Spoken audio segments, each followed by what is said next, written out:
d'abord me féliciter de ce qui vient de se passer. Je suis arrivé de Dakar ce matin pour venir apporter le soutien et la solidarité de l'ensemble des membres, des leaders de la coalition Yewwi Askan Wi à tous les détenus qui étaient retenus ici à Ziguinchor de manière tout à fait arbitraire. On peut distinguer Guy Marius Sagna, mais également des dizaines d'autres jeunes interpellés depuis les manifestations du 17, interpellés illégalement et détenus arbitrairement, nous l'avons dit. Et c'était pour nous l'occasion de venir nous tenir à leur côté, les accompagner dans cette épreuve jusqu'à la fin de ce procès. Nous venons d'écouter le verdict, nous venons d'écouter le délibéré du tribunal de grande instance de Ziguinchor qui relaxe l'essentiel de ce qui était prévenu. Mais pour le cas particulier de Guy Marius Sagna, parce qu'on sait que dans la stratégie de ce régime, dans la stratégie de ce gouvernement et de l'approche qu'ils ont depuis le début, et c'est ce qu'on a constaté à Guédiawaye comme à Dakar, leur volonté était de mettre la main sur Guy Marius Sagna pour des raisons absolument politiques qui n'avaient plus rien à voir avec le droit.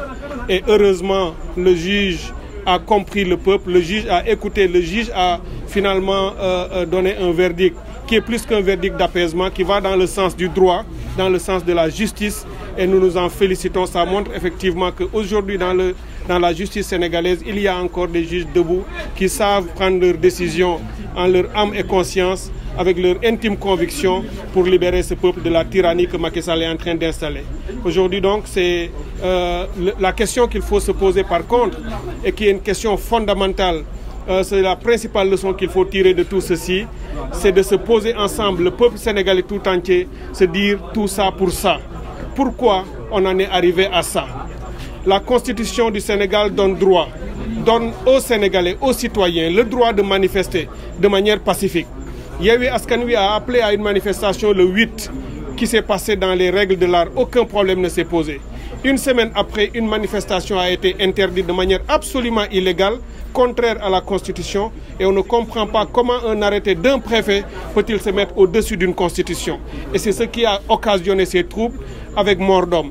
Pour le cas de Ziguinchor, et il est important que je m'arrête là-dessus, non seulement la Constitution a été violée, non seulement un préfet qui n'a pas le droit de le faire a sorti un arrêté interdisant, mais le problème que nous venons de découvrir dans ce tribunal au moment de l'audience, c'est que même l'arrêté du préfet comporte une faute énorme qui rend caduque l'essentiel de la procédure quasiment et de tous les actes qui ont dérivé de cet arrêté.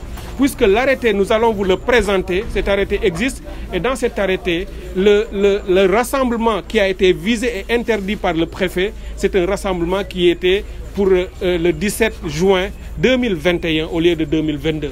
Et c'est ça qui est sorti dans l'arrêté. Donc du coup, techniquement et légalement, il n'est pas normal qu'un arrêté de cette nature-là ait créé dans notre pays tout ce qui a été créé. Il y a encore des jeunes qui ont été tués, qui sont encore dans les morgues, dont les corps n'ont même pas encore été rendus aux familles, puisque l'autopsie qui a été faite sur leur corps ne correspond pas ou ne va pas dans les règles de l'art. Et les familles demandent leur droit, et c'est leur droit le plus absolu. Et nous le revendiquons avec ces familles, de pouvoir disposer des corps afin de faire une sorte de contre-expertise et de prouver que ces jeunes ont été tués par balle et non pas par la voie de ce que le gouvernement tente d'établir. Au total, nous avons un pays qui difficilement a tenté de construire sa démocratie. Un pays qui a voulu tout faire avec des sacrifices de manière difficile au fil des années pour avoir un semblant d'état de droit. Aujourd'hui, tout ça est en train de s'écrouler par la faute de Macky Sall et de son régime qui est en train de fouler aux pieds tous les principes démocratiques et constitutionnels que nous avons élaborés et installés dans notre pays, juste pour se donner la possibilité d'avoir un troisième mandat. Parce que nous savons que tout ce qui est en train de se faire, cette sorte de perturbation à grande échelle du processus électoral, cette violation massive de la loi électorale, tout ça concourt à faire passer Benno Bokk Yakaar, et on le sait aujourd'hui. Depuis la semaine dernière, nous savons qu'ils sont même allés à la CEDEAO pour s'opposer à la limitation des mandats. C'est essayer d'aller à l'Assemblée, avoir une majorité construite de toutes pièces pour changer la constitution sénégalaise et aller vers un troisième mandat. Et le peuple le refusera. Et c'est d'ici à Ziguinchor que je tiens à le dire avec fermeté. Le peuple sénégalais ne l'acceptera pas.